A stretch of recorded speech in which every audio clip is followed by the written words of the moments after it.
오늘 우리들에게 주시는 하나님의 말씀은 베드로전서 5장 1절에서 14절까지의 말씀입니다. 베드로전서 5장 1절에서 14절의 말씀, 제가 봉독하도록 하겠습니다. 너희 중 장로들에게 권하노니 나는 함께 장로된 자요 그리스도의 고난의 증인이요 나타날 영광에 참여할 자니라. 너희 중에 있는 하나님의 양무리를 치되 억지로 하지 말고 하나님의 뜻을 따라 자원함으로 하며 더러운 이득을 위하여 하지 말고 기꺼이 하며 맡은 자들에게 주장하는 자세를 하지 말고 양무리의 본이 되라. 그리하면 목자장이 나타나실 때 시들지 아니하는 영광의 관을 얻으리라. 젊은 자들아, 이와 같이 장로들에게 순종하고 다 서로 겸손으로 허리를 동이라. 하나님은 교만한 자를 대적하시되 겸손한 자들에게는 은혜를 주시느니라. 그러므로 하나님의 능하신 손 아래에서 겸손하라. 때가 되면 너희를 높이시리라. 너희 염려를 다 주께 맡기라. 이는 그가 너희를 돌보심이라. 근신하라. 깨어라. 너희 대적 마귀가 우는 사자같이 두루 다니며 삼킬 자를 찾나니 너희는 믿음을 굳건하게 하여 그를 대적하라. 이는 세상에 있는 너희 형제들도 동일한 고난을 당하는 줄을 알미라. 모든 은혜의 하나님 곧 그리스도 안에서 너희를 부르사 자기의 영원한 영광에 들어가게 하시니가 잠깐 고난을 당한 너희를 친히 온전하게 하시며 굳건하게 하시며 강하게 하시며 털을 견고하게 하시리라. 권능이 세세 무궁하도록 그에게 있을지어다. 아멘. 내가 신실한 형제로 아는 실로 안으로 말미암아 너희에게 간단히 써서 권하고 이것이 하나님의 참된 은혜임을 증언하노니 너희는 이 은혜에 굳게 서라. 택하심을 함께 받은 바벨론에 있는 교회가 너희에게 문안하고 내 아들 마가도 그리하느니라. 너희는 사랑의 입맞춤으로 서로 문안하라. 그리스도 안에 있는 너희 모든 이에게 평강이 있을지어다. 아멘. 한국 사회는 전통적으로 나이를 굉장히 중요시 여기죠. 그래서 장유유서라는 것이 있습니다. 나이 든 사람들과 젊은 사람들 사이에 차별까지는 아니어도 구별되는 점이 아주 명확한 사회입니다. 그런데 미국 사회에 들어와서 이렇게 살아보니까 미국 사람들은 나이를 그렇게 중요시하지 않는구나라는 것을 많이 느끼게 됩니다. 사람들과 만나서 사귀게 될 때 미국 사람들 중에 나이를 묻는 사람이 거의 없습니다. 여태까지 제가 15년을 미국에 살았지만 저에게 나이를 물었던 미국인은 제 기억에 거의 없었던 것 같아요. 정말 친해졌을 때나 나이를 물어보지 그렇지 않은 경우는 나이를 물어보는 경우를 거의 본 적이 없어요. 또 젊은 사람들과 나이 드신 분들이 별로 그렇게 구별 없이 서슴없이 같이 섞여서 이질감 없이 서로 대화하고 잘 지내는 모습들을 여러 번 본 적이 있습니다. 우리 한국 사회보다 나이 든 사람들과 젊은 사람들의 관계가 훨씬 더 수평적이라는 것을 많이 느낄 수 있었습니다.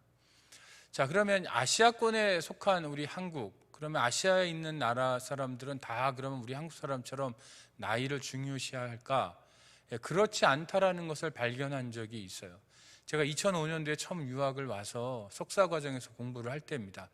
제가 공부하던 학교 그 과정에 홍콩에서 온 여학생이 한 분 있었어요. 나이가 좀 있는 분이었는데 어느 정도 친해지고 나서 이제 친해졌으니까 나이를 물어봐도 되겠지. 제가 한국식으로 사고를 해서 그분에게 나이를 물어봤어요. 그런데 이분의 표정이 갑자기 굳어지는 거예요. 자기가 살고 있는 홍콩에서는 이렇게 나이를 묻는 것이 신뢰라고 그렇게 퉁명스럽게 대답하는 것을 경험한 적이 있습니다. 제가 그때 깨달았어요. 아시안이라고 해서 다 나이를 중요시하는 건 아니구나. 한국 사람처럼. 그런 걸 보면 한국 사람들이 굉장히 나이를 중요시한다라는 것을 알 수 있어요. 교회 안에서도 마찬가지죠. 교회 안에서 나이가 중요할 때가 굉장히 많습니다. 그래서 무슨 일이 있을 때 나이를 따지고 또 어떤 자리에 앉을 때도 나이를 따지고 뭐 이런 것이 굉장히 많지요. 그래서 인간 사이에 갈등이 있으면 한국 사람들은 무슨 말을 많이 합니까? 너 나이가 몇이야? 이런 질문들을 많이 하죠. 그런데 오늘 본문을 보면 이런 한국 문화에 대해서 정면으로 도전하는 말씀이 나옵니다. 그래서 오늘 본문을 통해서 우리가 그리스도인으로서 가져야 하는 인간관계의 가장 기본이 되는 것이 무엇인지를 오늘 베드로전서의 말씀을 통해서 보려고 합니다. 먼저 오늘 베드로전서 5장의 말씀은 교회의 나이 많은 지도자들인 장로들을 향한 말씀으로 시작을 합니다. 자, 맡겨진 양들을 돌볼 때 억지로 하지 마라. 자원해서 해라. 사사로운 잘못된 이익을 추구하면서 양들을 돌보지 마라. 그리고 그 양들에게 이렇게 너무 권위적으로 다가가서 위압하는 자세로 그들에게 다가가지 말라는 그런 권면을 아주 명확하게 초반부에 하고 있습니다. 그 이후에 나오는 말씀이 뭐냐면 4절의 말씀이에요. 자, 5절의 말씀입니다. 5절에서 이렇게 말씀합니다. 5절 보세요. 한번 같이 읽어보겠습니다. 시작. 젊은 자들아, 이와 같이 장로들에게 순종하고 다 서로 겸손으로 허리를 동이라. 하나님은 교만한 자를 대적하시되 겸손한 자들에게는 은혜를 주시느니라. 자, 초반부에 어떻게 되어 있냐면 이렇게 되어 있어요. 젊은 자들아, 이와 같이 장로들에게 순종하고. 젊은 자들아, 이와 같이 장로들에게 순종하고. 자, 여기까지는 우리 한국적인 문화, 한국적인 개념하고 별반 다르지 않지요. 예. 교회 나이가 많은 지도자들에게 젊은 사람들이 순종하라고 권면하고 있어요. 예. 이 부분에 대해서 우리가 전혀 문제의식을 갖지 않습니다. 그런데 그 다음에 나오는 표현이 굉장히 중요해요. 거기 뭐라고 나와 있냐면 다 서로 겸손으로 허리를 동이라. 다 서로 겸손으로 허리를 동이라. 제가 지난주 목요일 날 베드로전서 1장의 말씀을 여러분들에게 전할 때 베드로전서의 그 어떤 전체의 방향, 그건 뭐냐, 고난 가운데 있는 이 백성들에게 베드로가 마음의 허리를 동이라는 말씀으로 다가가는 것을 제가 설명을 드린 적이 있어요. 마음의 허리를 동인다는 것은 긴장하면서 오직 하나님께만, 주님께만 집중하는 상태라고 제가 말씀을 드렸습니다. 그런데 오늘은 겸손으로, 특별하게 더 아주 구체적으로 겸손으로 허리를 동이라는 말씀으로 우리들에게 다가오고 있습니다. 자, 여러분, 겸손으로 허리를 동여라. 그런데 그 앞에 있는 게 뭐냐면 다 서로 겸손으로 허리를 동여라. 여러분들이 어제 베드로전서 4장의 말씀을 보셔서 아시겠지만 베드로전서에는 이 서로라는 단어가 많이 나와요. 오늘 본문에도 서로라는 단어가 많이 나오는데 여러분들이 어제 보았던 베드로전서 4장 8절에서 10절까지의 말씀에도 이 서로라는 단어가 매절 등장하고 있습니다. 여러분들 베드로전서 4장 8절에서 10절의 말씀을 한번 열어보시기 바랍니다. 베드로전서 4장 8절에서 10절의 말씀 제가 읽도록 하겠습니다. 무엇보다도 뜨겁게 서로 사랑할지니 사랑은 허다한 죄를 덮느니라. 서로 대접하기를 원망 없이 하고 각각 은사를 받은 대로 하나님의 여러 가지 은혜를 맡은 선한 청지기 같이 서로 봉사하라. 자, 여기서 말씀하는 게 뭐냐면 서로 사랑해라, 서로 대접해라, 서로 봉사해라. 근데 오늘 본문 말씀은 뭐예요? 다 서로 겸손으로 허리를 동이라. 자, 우리가 사랑을 하는데 서로 사랑해야 돼요. 일방적으로 한 사람이 다른 사람을 사랑하는 게 아니라 서로 사랑하는 거예요. 부부 사이에 남편이 아내를 일방적으로 사랑하는 게 아니라 아내가 남편을 일방적으로 사랑하는 것이 아니라 서로 사랑하는 거예요. 한 사람이 다른 사람을 일방적으로 대접하는 것이 아니라 서로 대접하는 거예요. 한 사람이 다른 사람을 위해서 봉사할 때 그냥 일방적으로 봉사하는 것이 아니라 서로 봉사하는 거예요. 이 서로라는 이 개념이 굉장히 중요한 개념입니다. 겸손으로 허리를 동일 때도 서로 겸손으로 허리를 동이는 것, 이것이 기독교인들에게 있어서의 기본적인 윤리라는 거예요.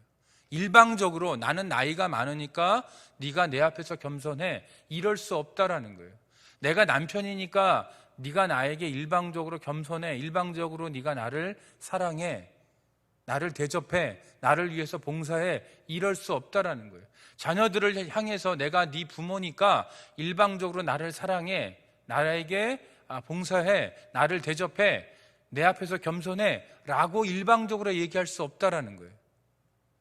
그 앞에는 항상 뭐가 따라 붙냐면 서로라는 단어가 따라 붙고 있다라는 거예요. 여러분들, 오늘 본문의 말씀대로 한다면 나이가 많다고 젊은 사람들에게 일방적으로 존경을 요구할 수 없고요, 사랑을 요구할 수 없고요, 대접받는 것을 요구할 수 없어요. 이게 오늘 본문이 가르쳐주는 내용입니다. 동시에 서로 겸손하는 거기 때문에 이렇게 말할 수 없어요. 젊은 것들이 뭘 알아, 이렇게 말할 수 없다라는 거예요. 나이 드신 분들이 뭘 알겠어, 이렇게 말할 수 없다라는 거예요. 왜? 오늘 본문의 말씀처럼 젊은 자는 나이 든 장로들에게 순종해야 되고, 장로들은 자기가 돌보는 교인들에게 위압적인 자세로 갈 수 없기 때문에 그래요. 이것은 쌍방간에 이루어져야만 하는 내용이기 때문에 그렇다라는 것입니다. 여러분, 여기서 중요한 게 뭐냐면요, 다 서로 겸손으로 허리를 동이라. 여러분들, 다, 여긴 예외가 없어요. 다 서로. 부부 사이에 예외가 없어요. 부모 자녀 사이에 예외가 없어요.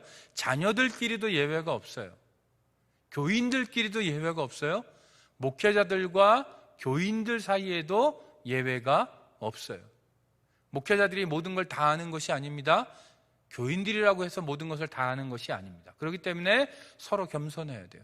부부 사이에도 서로 받으려고만 하는 것이 아니고, 서로 사랑을 받으려고만 하는 것이 아니고, 서로 사랑해야 돼요. 서로 대접해야 돼요. 서로를 위해서 봉사해야 돼요. 서로 앞에서 겸손해져야 돼요. 이것이 바로 우리에게 가장 기본적으로 주어지는 인간관계의 모습이라는 거예요. 다 서로.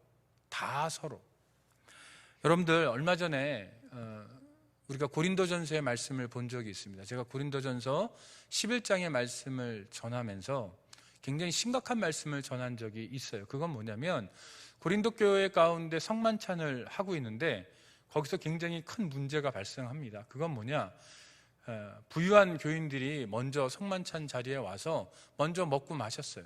배부르게 먹고 마셔서 취하는 사람까지 나와요. 그리고 가난한 교인들은 바깥에서 못 먹든지 뒤늦게 먹든지 뭐 서서 먹든지 이런 일들이 벌어지는 거죠. 만약에 오늘 본문의 말씀대로 고린도 교회 가운데 서로 겸손으로 허리를 동이는 모습이 있어서 그 부유한 교인들이 가난한 교인들 앞에서 허리를 동이는 모습이 있었다면 아마 성만찬을 그렇게 하지 않았을 거예요. 성만찬을 그렇게 했다라는 얘기는 서로 겸손하지 않은 거예요. 서로 사랑하지 않는 거예요. 서로 대접하지 않는 거고, 서로를 위해서 봉사하는 것이 아니라는 얘기입니다. 여러분들, 그러면 겸손으로 허리를 동이는 게 무엇입니까? 겸손으로 허리를 동이는 것이 무슨 뜻일까요? 빌립보서 2장 3절은 남을 나보다 낮게 여기는 거라고 말씀합니다. 여러분들, 빌립보서 2장 3절에 이렇게 말씀합니다. 아무 일에든지 다툼이나 허영으로 하지 말고 오직 겸손한 마음으로 각각 자기보다 남을 낮게 여기고. 여러분, 내가 틀리고 남이 옳을 수 있어요. 그 가능성을 인정하는 거예요. 내가 틀릴 수 있다는 거 인정하는 거예요. 자, 그렇다면 여러분, 왜 고난을 통과하고 있는 이 베드로 전서의 수신자들, 이 베드로 전서의 말씀을 받고 있는 이 교인들을 향해서 베드로는 이 복음의 말씀을 전하고 있을까? 왜 베드로 전서 1장에서는 마음의 허리를 동이라고 얘기할까? 왜 하필 고난을 통과하고 있는 사람들에게 그 얘기를 할까?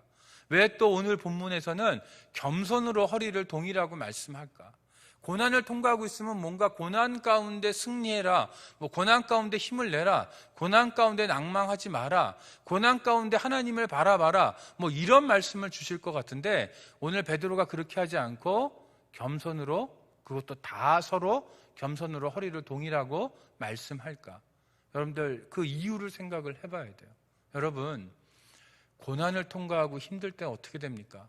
서로 비난하기 쉬워요. 그 고난의 원인을 상대방에서 찾기 쉬워요.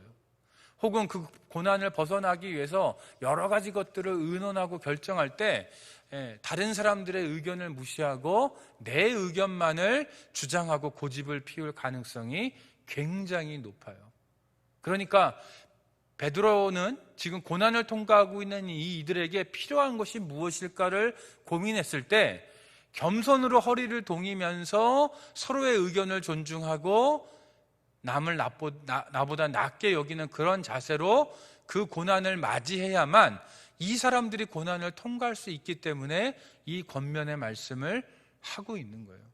여러분들 가정에 어떤 고난이 있을 때, 교회에 고난이 있을 때, 어떤 인간관계에 고난이 있을 때 우리가 그 고난을 어떻게 통과해야 됩니까? 그냥 기도하면 통과가 됩니까? 아닙니다. 다 서로 겸손으로 허리를 동이는 모습이 있어야 그 고난을 제대로 통과할 수 있다라는 거예요. 그런데 오늘 은혜롭게도 하나님께서 무슨 말씀을 주시냐면 이렇게 다 서로 겸손으로 허리를 동였을 때 어떤 축복이 있는지를 오늘 본문 가운데 아주 명확하게 말씀을 합니다. 여러분들 5절과 6절을 다시 한번 읽겠습니다. 5절과 6절.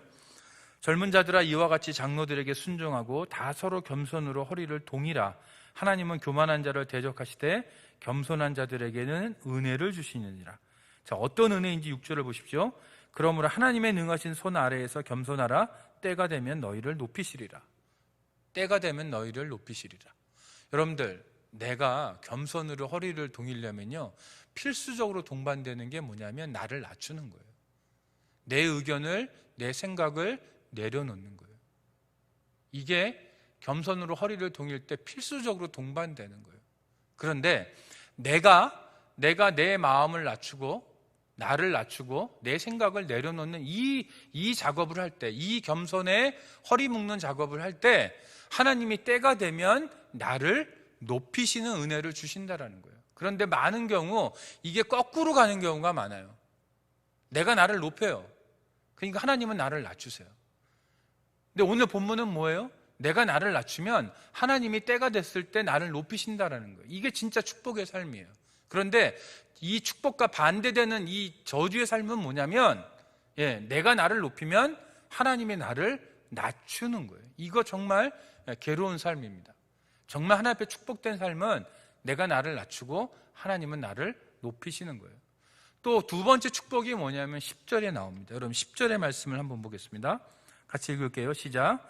모든 은혜의 하나님 곧 그리스도 안에서 너희를 부르사 자기의 영원한 영광에 들어가게 하신 이가 잠깐 고난을 당한 너희를 친히 온전하게 하시며 굳건하게 하시며 강하게 하시며 털을 견고하게 하시리라. 자, 내가 나를 낮춰서 겸손으로 허리띠를 묶으니까 어떤 일이 벌어지냐면 고난을 당할 때 나를 온전하게 하시고 굳건하게 하시고 강하게 하시고 털을 견고하게 하신대요. 여러분들, 내가 고난 가운데 있어요 지금. 그럼 여러분들이 고난 가운데 있을 때, 우리가 고난 가운데 있을 때 우리가 뭐라고 기도합니까? 이 고난을 통과하게 하게 해주세요. 이 고난 가운데 굳건하게 해주세요. 이 고난 가운데 내가 넉넉하게 이 고난을 이기게 해주세요. 이렇게 기도하잖아요. 이게 우리의 기도 제목이죠. 그런데 오늘 이 본문 말씀을 보니까 10절의 말씀을 보니까 내가 고난 가운데 겸손의 허리띠로 나를 묶으면 하나님이 이 축복을 주신다라는 거예요. 내가 고난 가운데 있다 할지라도 오늘 본문 말씀대로 나를 온전하게 하신대요. 굳건하게 하신대요. 강하게 하신대요. 털을 견고하게 하신대요. 이거는 뭐냐? 내가 고난 가운데 있을 때 나를 하나님 온전하게 해주세요. 굳건하게 하게 해주세요. 강하게 하게 해주세요. 나를 든든한 반석 위에 세워주세요. 라고 기도하는 게 필요하지만 그 기도로 끝나면 안 된다라는 거예요. 그럼 뭐가 필요하냐면 그 고난 가운데 나를 돌아보고 나의 교만을 회개하고 내가 겸손으로, 다 서로 겸손으로 허리를 조이는 작업을 할 때 하나님은 내가 기도하지 않아도 나를요 온전하게 하시고 굳건하게 하시고 강하게 하시고 내 털을 견고하게 하신다라는 거예요. 여러분들, 고난을 승리로 통과하는 방법이 뭐냐? 여러 가지가 있을 거예요. 기도하는 것도 그 중에 하나입니다. 그러나 기도하고 끝나는 건 의미가 없어요. 그럼 뭐가 필요하냐면, 오늘 본문 말씀대로 한다면 겸손으로 허리를 동이는 것이 반드시 필요합니다. 이것이 겸손으로 허리를 동이는 사람들에게 주시는 하나님의 두 번째 은혜라는 거예요. 여러분들, 오늘 말씀은요, 우리 인간관계의 가장 기초를 가르쳐 주십니다. 다 서로 사랑해야 되고요, 대접해야 되고요, 봉사해야 되고요, 서로 겸손해야 돼요. 그러면 하나님이 우리를 때가 됐을 때 높이세요. 그리고 우리가 어떠한 고난 가운데 있었다 할지라도 우리를 온전하게 하시고 굳건하게 하시고 강하게 하시고 우리 터를 견고하게 하세요. 오늘 저와 여러분들에게 이 겸손으로 허리를 동이는 이 작업, 다시 말해서 남을 나보다 낮게 여기고 나를 낮추고 내가 나의 생각과 의견을 내려놓을 수 있는 그 마음 자세, 이것으로 우리의 허리를 동여서 오늘 하나님이 약속하시는 이 두 가지 은혜를 날마다 체험하는 저와 여러분이 되기를 축원합니다. 기도하겠습니다. 하나님 아버지, 고난 가운데 있는 백성들에게 다 서로 겸손으로 허리를 동이라고 말씀하시니 감사합니다. 우리가 겸손하여서 나보다 남을 낮게 여기고 내 자신을 낮춤으로 인해서 하나님이 나를 높여주시는 것을 체험하게 하시고, 내가 어떠한 고난에 있다 할지라도 나를 온전하게 하시고 나를 굳건하게 하시고 나를 강하게 하시고 나의 터를 견고하게 하시는 이 축복을 체험하도록 하나님 오늘 하루도 인도하여 주시옵소서. 예수님의 이름으로 기도합니다. 아멘.